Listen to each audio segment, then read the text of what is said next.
আসসালামু আলাইকুম। সবাইকে স্বাগতম আমার নতুন আরও একটি রেসিপি দেখার জন্য।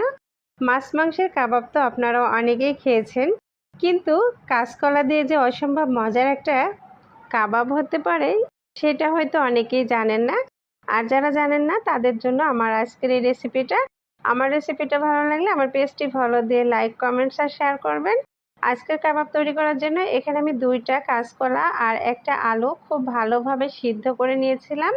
তারপরে এটা আমি যেভাবে একটু ঠান্ডা করে একদম পরিষ্কার করে নিয়েছি, আর কাঁটা চামচ দিয়ে আমি এভাবে ম্যাশ করে নিচ্ছি। আর কাঁচকলাটা কিন্তু খুব ভালোভাবে ম্যাশ করে নিতে হবে যেন কোনো প্রকার দলা না থাকে। তারপর আমি এই যে আলুটা একদম গ্রেট করে নিচ্ছি। আর এভাবে আলুটা গ্রেট করে নিলে কিন্তু কাবাবটা খুব সুন্দর হয়। কাবাবের ভিতরে কোনো দলা থাকে না, আর কাবাব তৈরি করতেও খুব ভালো হয়। এখানে আমি পেঁয়াজ বেরেস্তা নিয়েছি, কাঁচামরিচ কুচি নিয়েছি, সামান্য চিলি ফ্লেক্স, গরম মশলার গুঁড়া, ভাজা জিরার গুঁড়া, লবণ, আদা বাটা, রসুন বাটা আর 2 টেবিল চামচ ব্রেড ক্রাম্ব। আমি 4 পিস পাউরুটি ব্লেন্ডারে ব্লেন্ড করে নিয়েছি। আর এটা দিয়ে আমি ব্রেড ক্রাম্বের কাজ করছি। আসলে ব্রেড ক্রাম্বের দাম অনেক বেশি, আমি সব সময় পাউরুটি ব্লেন্ড করে তারপর ওটা দিয়ে ব্রেড ক্রাম্বের কাজটা করে থাকি। এটাও কিন্তু পারফেক্ট হয়। আমি এই যে কলাটা খুব সুন্দরভাবে মেখে নিলাম যেন ভিতরে কোনো প্রকার দলা না থাকে। আর খুব সুন্দর করে আমার মাখা হয়ে গেছে।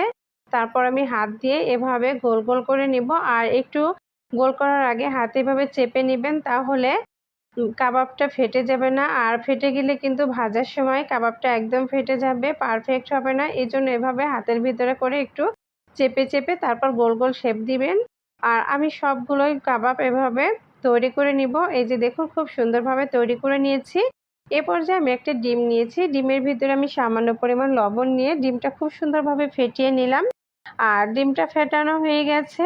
এই যে দেখুন, এর ভিতরে আমি এখন দিয়ে দিচ্ছি তৈরি করে রাখা একটা কাবাব।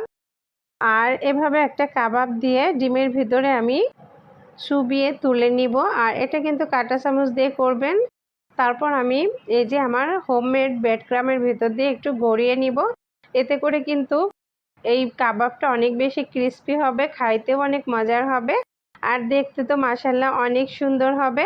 আপনিও কিন্তু ঘরে এভাবে পাউরুটি দিয়ে ব্রেড ক্রাম্ব বানিয়ে নিতে পারেন, একদম সহজ। আর এখন আমি এগুলো ভেজে নিচ্ছি। আর প্যানে আমি তেলটা হালকা গরম করে নিয়েছি। অবশ্যই তেলটা হালকা গরম করে তারপর কাবাবগুলো দিবেন, তা না হলে কিন্তু কাবাবগুলো পারফেক্ট হবে না। আর মিডিয়াম টু লো আঁচে রেখে আমি বেশ কিছুক্ষণ ধরে আমি কাবাবগুলো ভেজে নিচ্ছি। আর এভাবে উল্টিয়ে পাল্টিয়ে কিছুটা সময় ধরে আমি কাবাবগুলো ভেজে নিব। আপনি যদি চুলার আঁচটা বাড়িয়ে দেন তাহলে কিন্তু পারফেক্ট হবে না, ভিতরে কাঁচা থেকে যাবে, মজার হবে না। তো কিছুটা সময় ধরে আমি ভেজে নিলাম, সুন্দর একটা কালার এসে গেছে, আমার কাবাবগুলো ভাজা হয়ে গেছে। এখন আমি এটা পরিবেশনের জন্য তুলে নিচ্ছি।